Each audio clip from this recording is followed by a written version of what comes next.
in this space that my party's completely neglected this space, that we haven't been organizing the campuses, but we haven't been organizing young men.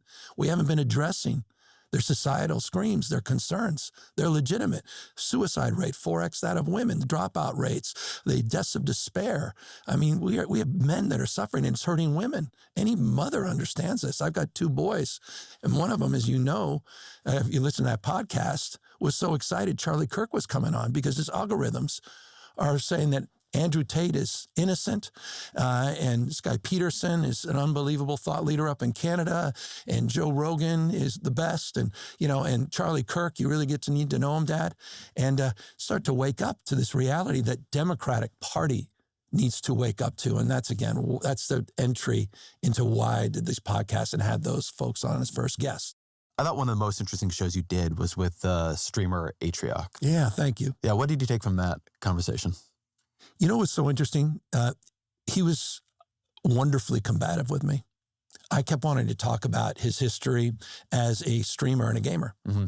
He had no interest. I do want to start talking about Gen Z men. Yeah. And the issue I'm seeing, not all of them are like this. It's a broad, diverse group, of course. And it's a huge point of my audience. And I'm hearing their thoughts a lot. They range from angry to openly nihilistic. He said, I'm coming on because my audience is pissed off. Pissed off with you, pissed off with everybody. Democrats and Republicans, you're not listening to us. They're struggling, they're suffering, and you're not listening to us. It's not about gaming. It's not about Discord. It's not about Twitch. It's about what the hell you guys haven't done to address the crisis for so many young people and how they're feeling today. If I could boil it down to one word, it's like radicalism is when no house. That's it. If you can't get a house, if you don't see a path to get a house, and I hear this all the time, some of them are working. They're working decent jobs. They're working hard. It's not even feasible in a lot of these cities to ever get a house. And it was remarkable. It kept coming over and over and over. Once you feel like you can get on that ladder, you're okay. You can calm down. You can find a party. You can vote. But if you can't see that, what's the point? Why am I doing it? Why am I working this job for a boss I hate, for wages that are only okay? I'm never going to get another step up. So yeah, I feel like I've said that enough.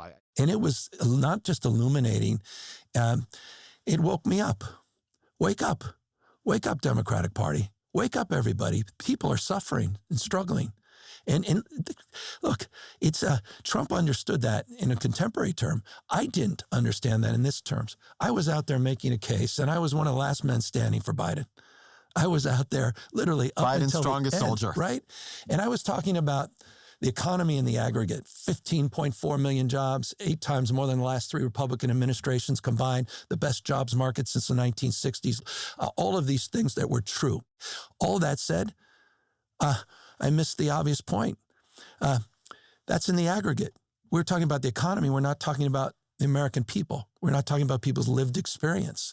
And we missed that. And with Atrioc, he kept bringing that back, that systemically for decades, this economy has not been working. 10% of people own 2/3 the wealth. Half the consumer spending is that top 10%.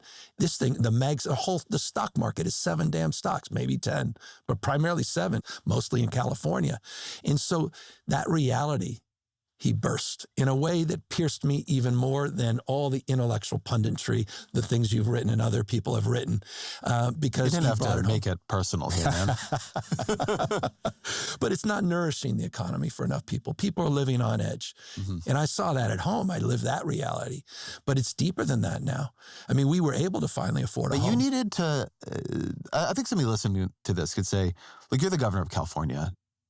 Nobody was unaware that inflation was punishing people, that 9.1% at peak. Yeah, of course. That homes had become extremely unaffordable for young people. Nobody was unaware that there was pain. I mean, when you say it burst a bubble for you, how was that bubble on my own existing? rhetoric? I was so stubborn. I'm talking about sort of my rhetorical posture, not my understanding. I mean, look, I'm the guy who did $20 minimum wage for fast food workers. No other government in the country's done that. 25 for healthcare workers.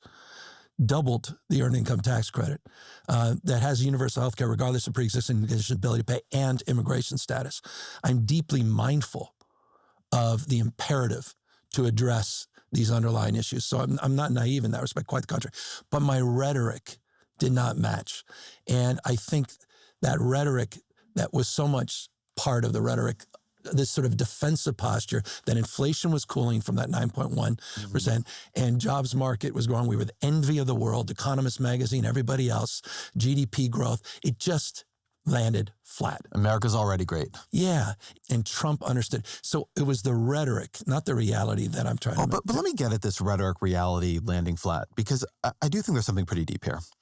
When you used to defend Biden to me and to others, the word you would use about his governance, not necessarily his communication, is a masterclass. I agree. Right. You were, I think, probably the most effective at making the case people wished he would have made.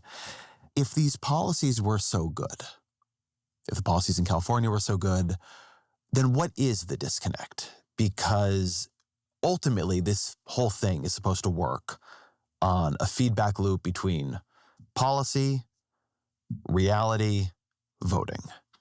Which was the policy not actually that good? Was it just unable to overcome the reality? What broke? Well, I thought the policy was extraordinary.